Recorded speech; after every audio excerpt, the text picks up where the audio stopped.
Sa loob ng ilang taon, sina Russell Westbrook at Patrick Beverley ay isa sa mga pinakamatinding magkalaban sa loob ng NBA court. Pero matapos ang isang taon na magkasama sila sa Los Angeles Lakers, si Patrick Beverley ay naging isa sa mga tagapagtanggol ni Russell Westbrook laban sa mga kumikriticize sa kanya. Sa nakaraang podcast episode ni Patrick Beverley sa kanyang YouTube channel, ay nabanggit niya na hindi na pinapahalagahan ng mga karamihang fans ni Westbrook o yung ibang NBA fans ang kanyang mga nagawang achievements. Sa halip ay napalitan ito ng mga kritisismo dahil sa pagbaba ng kanyang mga performance na hindi na tulad ng dati na halimaw gumawa ng mga triple-double stats kahit na hindi naman ito nagkakaroon ng mga major injury. They go through the world and people forget about them. They stop appreciating. They start criticizing them.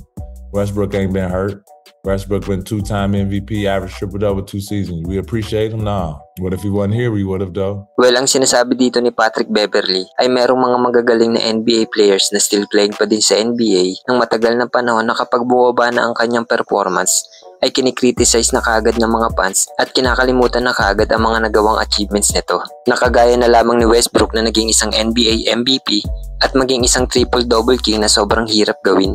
Samantalang may ibang players naman sa NBA na maagang nag-retire dahil sa major injuries at wala pa namang itong masyadong nagagawang mabigat na achievements ay ito yung kanilang pinupuri tulad na lamang ng mga katagang what ifs sa mga partikular na player.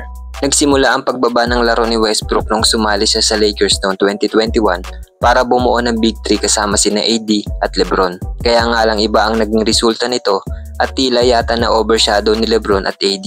Kaya naman unti-unting nawala ng kumpiyansa at tuluyang bumaba ang kanyang performance.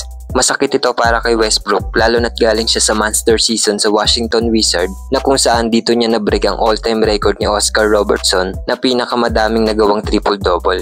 Well, sana lang ay maibalik ni Westbrook ang respeto ng ilang fans dito sa kanyang bagong kuponan na Denver Nuggets. Kahit nga si Aaron Gordon, malalaman mong malaki ang respeto niya kay Westbrook dahil gagawin niya ang lahat para makakuha ng championship ring itong si Westbrook. Kayo ba mga tol, anong masasabi nyo dito about kay Russell Westbrook? Magkomento lang dyan sa ibaba at huwag kalimutan mag-like and subscribe bilang paglambing sa ating channel.